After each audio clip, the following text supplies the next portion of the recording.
ಕುವೆಂಪು ಅವರಿಗೆ ಜ್ಞಾನಪೀಠ ಪ್ರಶಸ್ತಿ ತಂದುಕೊಟ್ಟ ಕೃತಿ ಯಾವುದು? Option A Kanoora Heggadathi, option B Malegalalli Madumagalu, option C Ramayana Darshanam, option D ಅನಿಕೇತನ.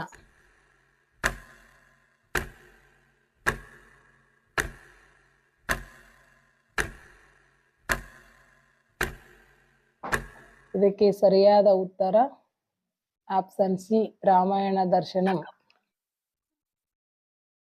ಕುವೆಂಪು ಅವರ ಜನ್ಮಸ್ಥಳ ಯಾವುದು? Option A Mysuru, option B Hubballi, option C Hirekodige, option D Koppa.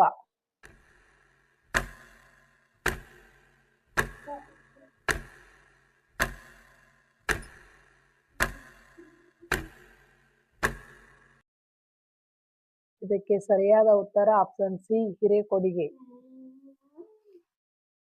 Kuvempu ಅವರು 39ನೇ ಕನ್ನಡ ಸಾಹಿತ್ಯ ಸಮ್ಮೇಳನ ಅಧ್ಯಕ್ಷರಾಗಿದ್ದ ವರ್ಷ ಯಾವುದು? Option A 1957, option B 1928, option C 1969, option D 1979.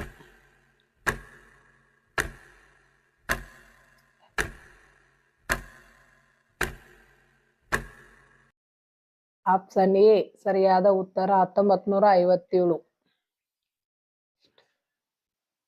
Kuvempu ಅವರು ಬರೆದ ಕನ್ನಡದ ಮೊದಲ ಕವನ ಸಂಕಲನ ಯಾವುದು?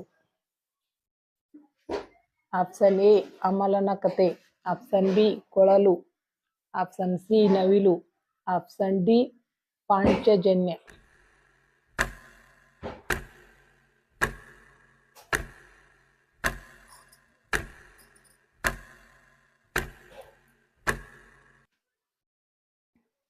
ಆಪ್ಷನ್ ಎ ಅಮಲನ ಕತೆ.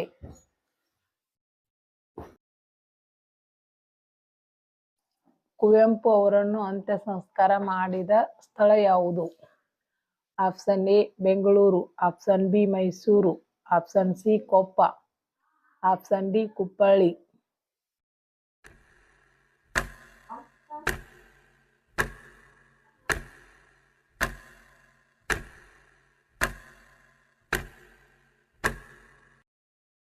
ಇದಕ್ಕೆ ಸರಿಯಾದ ಉತ್ತರ ಆಪ್ಷನ್ ಡಿ ಹುಬ್ಬಳ್ಳಿ. ಈ ವಿಡಿಯೋ ಇಷ್ಟವಾದರೆ ಲೈಕ್ ಮಾಡಿ, ಶೇರ್ ಮಾಡಿ, ಸಬ್ಸ್ಕ್ರೈಬ್ ಮಾಡ್ಕೊಳ್ಳಿ.